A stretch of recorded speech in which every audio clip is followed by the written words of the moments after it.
El 31 de julio de 1999, las estudiantes de 17 años del último año de secundaria y mejores amigas, Hobie Beasley y Tracy Howlett, comenzaron su viaje desde su ciudad natal de Dothan, Alabama. Se dirigían a una fiesta de cumpleaños de Beasley en Headland, pero las chicas terminaron perdiéndose en el camino. En una llamada telefónica a su madre desde Ozark, alrededor de las 11:30 de la noche, Tracy le informó a su madre que se disponían a regresar. Sin embargo, ninguna de las chicas llegó nunca a casa. Sus cuerpos sin vida fueron encontrados al día siguiente en el maletero de su auto, levantando la gran pregunta debatida sobre qué podría haberles pasado. ¿Tuvo algo que ver con la fiesta o las chicas tuvieron problemas en el camino al regresar de Ozark? Ubicado en el sureste de Alabama, cerca de la frontera con Florida, Ozark es conocido como el hogar de Fort Rucker, situado en el corazón del condado de Dale. Es una típica y encantadora ciudad del sur que alberga a casi 15,000 personas. Es un lugar agradable tanto para formar una familia como para pasar años de jubilación. A pesar de ello, la ciudad no era el tipo de lugar para aparecer en los titulares hasta el espantoso doble homicidio de 2 estudiantes de último año de secundaria, que en 1999 desconcertó a la comunidad. J.V. Beasley nació el 31 de julio de 1981 en Troy, Alabama, de padres Hilton Lanier Beasley y Cheryl Burgun. Después de que ambos se separaran, ella se mudó a Dothan con su madre en 1984. Su madre la adoraba y también su padrastro, Joey Burgun, con quien se casó su madre después de unos años. Ella creció en una linda casa en Dothan junto con sus 4 hermanas. De hecho, creció hasta convertirse en una niña muy extrovertida que participó en diversas actividades, incluidas animadoras, baile, piano y natación. Incluso modeló para varias agencias junto a sus hermanas. Además de todos sus pasatiempos, le encantaba salir con sus amigos y familiares. Fue en la escuela secundaria donde conoció a su compañera de animación, Tracy Howlett, y las dos no tardaron en convertirse en mejores amigas. Tracy Jean Howlett nació el 3 de marzo de 1982 de padres Carol y Robert Howlett. Desafortunadamente, su padre, que trabajaba en el departamento de policía de Dothan, murió cuando Tracy tenía solo 5 años. Su madre se volvió a casar más tarde con un hombre llamado Mike Roberts, quien ayudó a criar a Tracy junto con su madre. A diferencia de Beasley, Tracy era un poco tímida, pero nunca dudó en anteponer a las personas a sí misma. También era muy protectora con sus 2 hermanos, que eran mucho más jóvenes que ella. Incluso a una edad temprana, era una hermana mayor responsable. Tracy también asistió a la escuela secundaria Northview, donde regularmente recibía buenas calificaciones y era animadora junto a su compañera. Mientras ambas niñas estaban floreciendo hacia la edad adulta, Beasley y Tracy no eran conscientes del terrible destino que las despojaría de todas sus esperanzas y sueños futuros. El 31 de julio de 1999, alrededor de las 10:05 de la noche, Beasley y Tracy dejaron Dothan en el Mazda 929 negro de 1993 para asistir a una fiesta de cumpleaños. Hablamos de un festejo organizado en honor a Beasley en Headland, a solo unas pocas millas al norte. Sin embargo, las jóvenes que no estaban familiarizadas con el camino que conducía a su destino, pronto se encontraron en problemas. A los pocos minutos de comenzar su viaje desde su ciudad natal, directamente se perdieron. Alrededor de las 10:30 de la noche, Beasley y Tracy se detuvieron en una gasolinera BP cerca de la intersección de las rutas 173 y 431 en Headland, en busca de indicaciones. Usando un teléfono público en esa gasolinera, llamaron a sus amigos para obtener mejores directrices para llegar a la fiesta. Después de la llamada, las chicas siguieron conduciendo para llegar a su destino, pero, en lugar de eso, terminaron en Ozark, Alabama, a unas 24 millas al noroeste de Headland, de modo que se dieron cuenta de que todavía no entendían las instrucciones para llegar a la fiesta. A las 11:30 de la noche, las chicas se detuvieron en la Big Little Store, aunque para entonces la tienda ya estaba cerrada. Tracy llamó a su madre desde el teléfono público de la tienda. Le informó cómo se perdieron y que terminaron en Ozark y que ahora planeaban regresar a casa. Al mismo tiempo, una mujer llamada Marilyn Merritt y sus hijas se detuvieron en la gasolinera para comprar un refresco. Por supuesto, las chicas le pidieron indicaciones para regresar a Dothan. Marilyn trató de explicar el camino lo mejor que pudo y las jóvenes parecieron entender.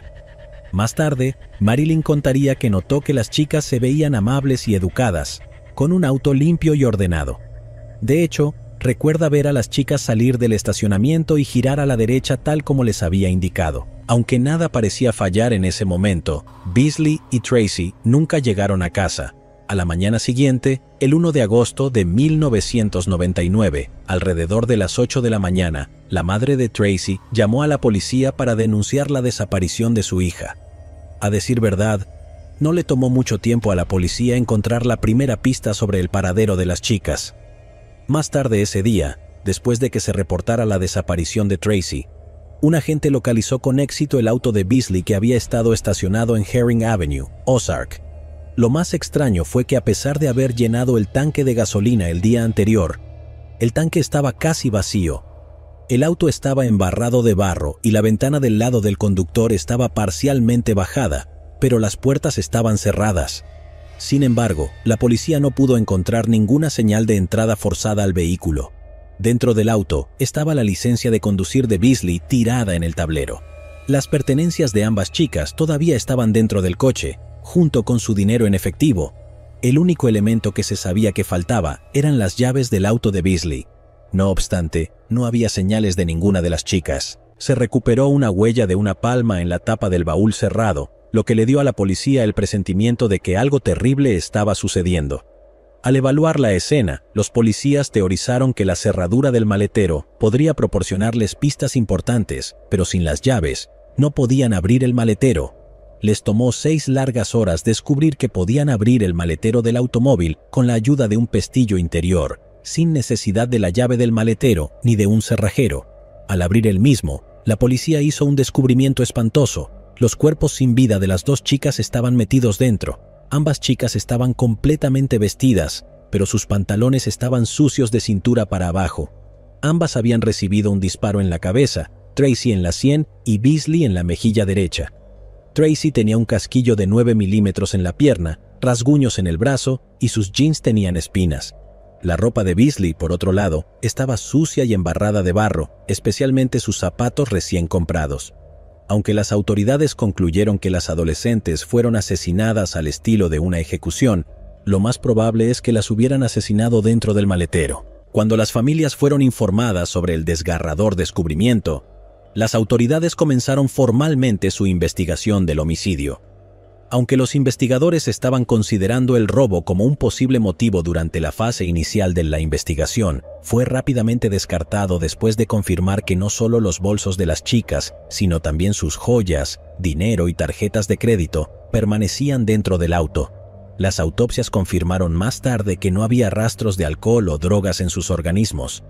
El informe también sugirió que ninguna de las chicas había sido agredida sexualmente antes de su muerte. Esto básicamente descartó la posibilidad de que el crimen tuviera una motivación sexual.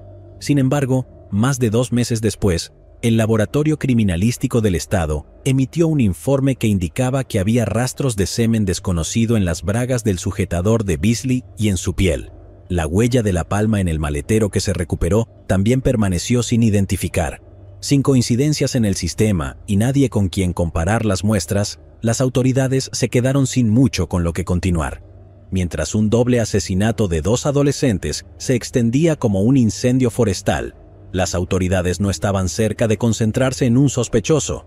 También se ofreció una recompensa en un intento de recopilar información sobre el asesinato, pero no se descubrió ninguna pista nueva. Sin embargo, los profesionales pronto obtuvieron un avance inesperado. El 1 de septiembre, exactamente un mes después de que se encontraran los cuerpos de Beasley y Tracy, un residente de Ozark, Johnny William Barrentine, de 28 años, entró al departamento de policía de Ozark para contar una historia extraña. Para incredulidad de todos, afirmó que había sido testigo del doble homicidio de alto perfil de las adolescentes de Dothan. Barrentine le dijo a la policía que esa noche de los asesinatos, aproximadamente al mismo tiempo que Tracy Howlett llamó a su madre desde el teléfono público de Big Little Store, salió a comprar leche para su hijo de 2 años. Afirmó que mientras estaba fuera, tuvo el horror de presenciar el horrendo acto. Regresó a casa a la 1 de la madrugada, visiblemente alterado, y le dijo a su esposa que había sido atropellado por un camión negro cerca de Herring Road. En los días posteriores al asesinato de Beasley y Tracy, cuando compartió la información con algunos de sus amigos, lo convencieron de que debía acudir a la policía con esa información, ya que podría estar relacionada con los asesinatos de Tracy y Beasley, lo que no solo ayudaría a la policía a resolver el caso, sino que también podrían darle la recompensa. De manera inquietante, en las 4 horas de entrevista con la policía de Ozark, Barrentine cambió su historia 6 veces. Según el entonces jefe de policía de Ozark, Tony R. Spivey, Barrentine inicialmente dijo que la noche de los asesinatos había visto un camión negro alejándose a toda velocidad del área donde se encontraron las chicas, pero a medida que continuaba la entrevista, su historia siguió evolucionando y cambiando. Posteriormente, afirmó que había recogido a un hombre tatuado que no conocía, y los dos pasaron por Big Little Store. Confirmó además que el hombre al que había llevado se subió a un automóvil con 2 chicas, a quienes Barrentine identificó como las adolescentes fallecidas de Dothan. Dijo que terminaron en Herring Avenue, donde el hombre obligó a las niñas a salir del vehículo. Al toque, se produjo una lucha entre los hombres y las chicas mientras intentaban escapar.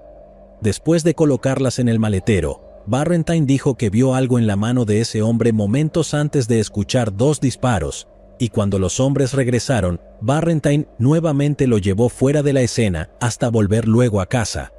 En otra versión, Barrentine confesó a los investigadores que conocía al hombre que había recogido y que había llevado. De hecho, lo identificó como su vecino. Alarmantemente, Barrentine vivía a menos de 1 kilómetro de donde la policía encontró los cuerpos. La policía no creyó su historia, nombrándolo como el principal sospechoso en el asesinato de Beasley y Tracy. La policía de Ozark arrestó a Johnny Barrentine en el acto, acusándolo de 2 cargos de asesinato capital, pero hubo varios problemas con sus relatos. Barrentine nunca mencionó actividad sexual que pudiera explicar el semen encontrado en la ropa y el cuerpo de Beasley. Además, el vecino al que implicó tenía una coartada para la noche. Varias personas notaron que parecía sorprendido y como si acabara de despertar de un sueño profundo en su foto policial. Después del arresto, Barrentine admitió inmediatamente que había inventado toda la historia para cobrar el dinero de la recompensa. Sin embargo, la policía en ese momento creyó que habían arrestado a la persona adecuada. En la audiencia preliminar el 21 de septiembre, el agente de la Oficina de Investigaciones de Alabama, Charles Huggins, testificó que Barrentine pudo describir la ropa de las chicas y otros artículos consistentes con el crimen, sugiriendo que él estuvo allí en la escena. Desde el momento de su arresto, Barrentine estuvo detenido sin derecho a fianza en la cárcel del condado de Dale en Ozark. En una audiencia de fianza del 18 de octubre, Barrentine negó estar involucrado en los asesinatos, confesando al juez que nunca recogió a un hombre tatuado y que no vio nada la noche de los asesinatos. Dijo que simplemente fue a la BP como a las 11 de la noche a buscar leche para su pequeño, y luego inventó toda la historia para reclamar el dinero de la recompensa. Sin embargo, se le negó la fianza y lo enviaron de nuevo a la cárcel. Incluso durante este tiempo turbulento, los familiares de Barrentine nunca dejaron de apoyarlo.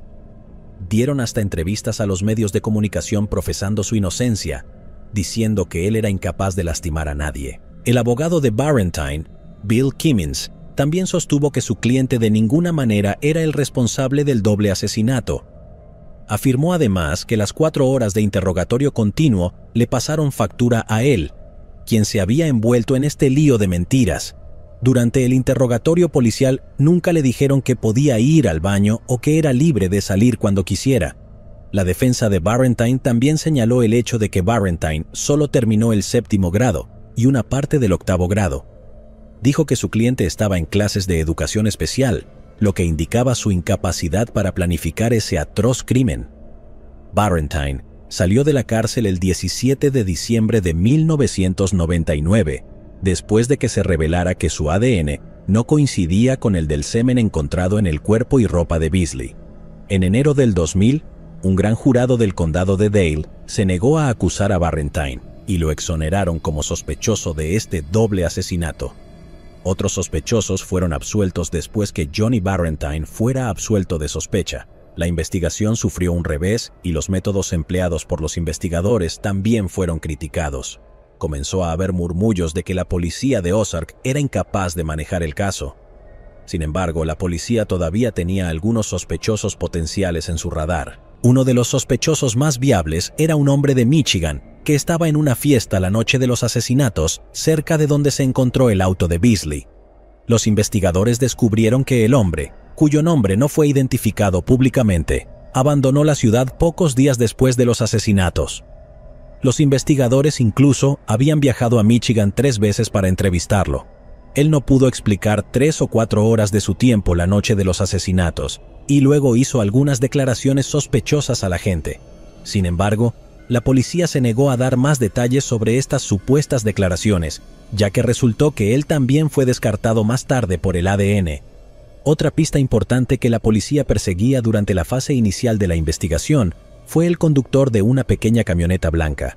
Una cámara de videovigilancia dentro de Big Little Store captó una imagen granulada de mala calidad de lo que parecía ser una pequeña camioneta blanca en la gasolinera.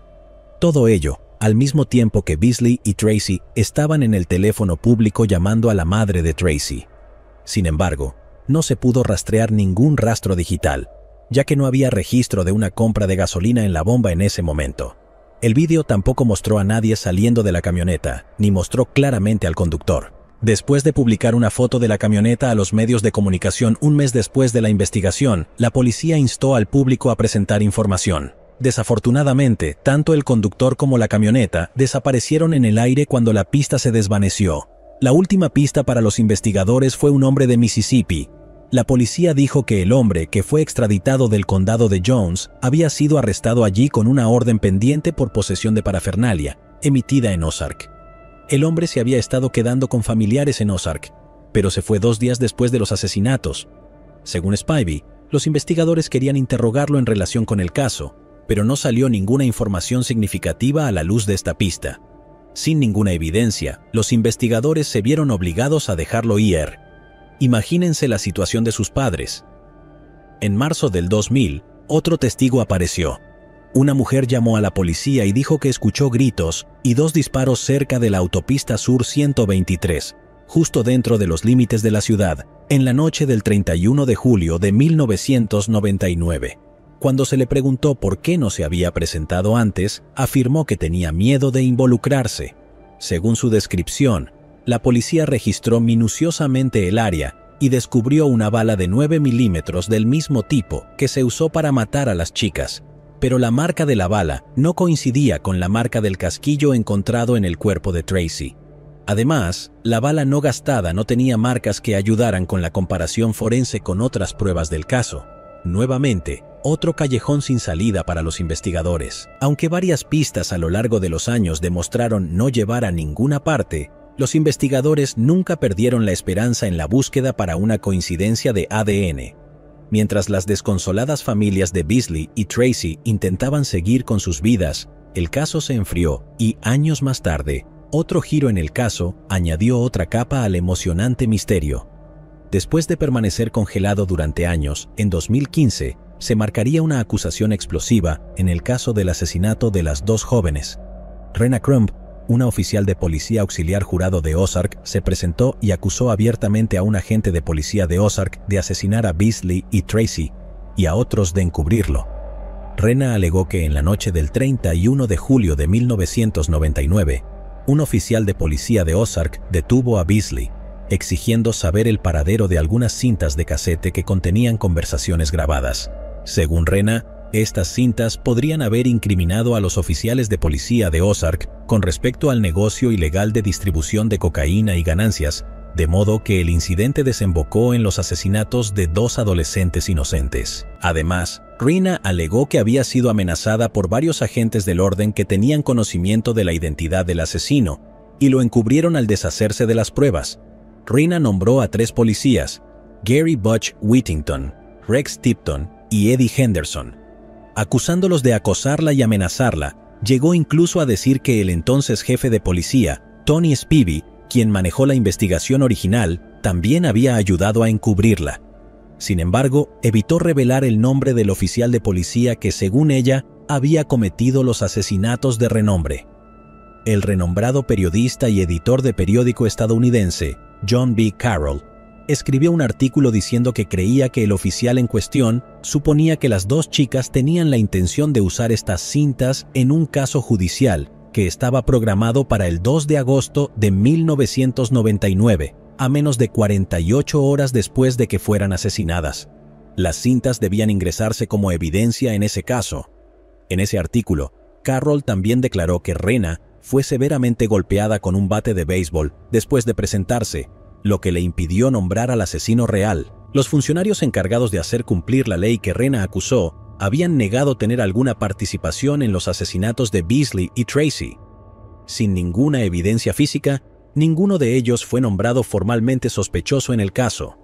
A pesar de ello, las acusaciones explotaron en numerosos sitios web y redes sociales de True Crime que llevaron a una demanda por difamación.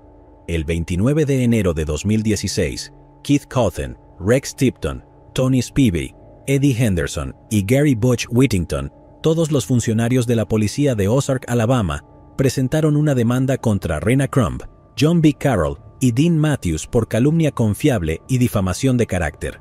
Ese caso fue desestimado en 2018. En mayo de 2016, Rena Crumb recibió una sentencia suspendida y una multa de $250 después de ser condenada por acosar a la hermana de Beasley. A lo largo de los años, las autoridades investigaron muchas teorías. Investigaron a cientos de personas y tomaron muestras de ADN de varios sospechosos, pero todo fue en vano. Se necesitaron 20 años y la innovación de nuevas tecnologías de ADN antes de que la policía pudiera detener a un sospechoso. En marzo de 2019, los investigadores enviaron el ADN encontrado en el cuerpo y la ropa de Beasley al laboratorio Parabon Nano, con sede en Virginia, que se especializa en fenotipado de ADN y genética utilizando bases de datos genealógicas públicas. Después de analizarlo, el laboratorio hizo una conexión con un sospechoso llamado Coley McCraney. De 45 años, Coley Lewis McCraney nunca estuvo en el radar de los investigadores por los brutales asesinatos de Beasley y Tracy en 1999 hasta que el ADN lo implicó en el crimen. McCraney, nativo de Alabama, se graduó en la Universidad Carroll en 1992, donde fue atleta y presidente del Club de Biblioteca. Luego, se unió a la Fuerza Aérea de los Estados Unidos y sirvió allí desde 1993 hasta 1997. Se casó en 1992, pero se separó de su primera esposa en 1994 y luego se divorció. Según los informes de Dothan Eagle en ese momento, la ex esposa de McCraney presentó una denuncia ante la Fuerza Aérea en 1994, afirmando que éste la había agredido. McCraney se volvió a casar en 2001 y tuvo hijos con una segunda esposa, además de no pagar la manutención de sus hijos en 1998. McCraney no tenía antecedentes penales en el pasado. Durante los últimos aproximadamente 20 años, había trabajado como camionero toda su vida y había trabajado para varias compañías de camiones en Alabama a lo largo de los años. En los últimos momentos, cofundó una iglesia y trabajó como obispo allí. En el momento de los asesinatos, tenía alrededor de 26 años y vivía en Lisenby Drive en Ozark, aproximadamente a una milla de distancia de donde los cuerpos de Beasley y Tracy fueron encontrados en 1999. 2 décadas después de que las estudiantes de último Beasley y Tracy fueran asesinadas, Coley McCraney fue arrestado tras una parada de tráfico en Daleville, Alabama, el 19 de marzo de 2019. En la entrevista con la policía, después de que McCraney fuera detenido, dijo que no conocía a las chicas. Los investigadores no aclararon ningún motivo del asesinato. La noticia de su arresto fue un gran shock para la comunidad de Ozark, especialmente para el nuevo jefe de policía de Ozark, Marlon Swalk, quien fue a la escuela con McCraney. Ahora que parecía que muchos de los hilos retorcidos en este desconcertante caso estaban al fin todos unidos, iba a haber una revelación más. Rena Crumb, que ahora tiene 53 años, y quien anteriormente acusó al Departamento de Policía de Ozark de encubrir el asesinato, se retractó de sus acusaciones mientras testificaba durante una audiencia en Ucrania en agosto de 2022. McCraney, de ahora 49, se enfrenta a 5 cargos de asesinato capital por las muertes a tiros de Beasley y Tracy Howlett. En estos momentos, se encuentra entre rejas en la cárcel del condado de Dale desde el momento de su arresto. La noticia de haber detenido al asesino fue un claro alivio para las familias de ambas chicas. Sin embargo, revivir todos los recuerdos inquietantes a lo largo del juicio y las audiencias es otro viaje doloroso que aún está por venir. Solo podemos esperar que las familias puedan sanar a través de una sensación de paz de que sus hijas están por fin obteniendo justicia, más de 2 décadas después. ¿Y tú? ¿Crees que McCraney es responsable de los asesinatos? En caso afirmativo, ¿cuál fue el motivo? ¿Encuentras alguna validez en las afirmaciones de encubrimiento policial? Déjanos tu opinión abajo en los comentarios. ¿Pero acaso no has visto este otro crimen? Yo no me lo perdería,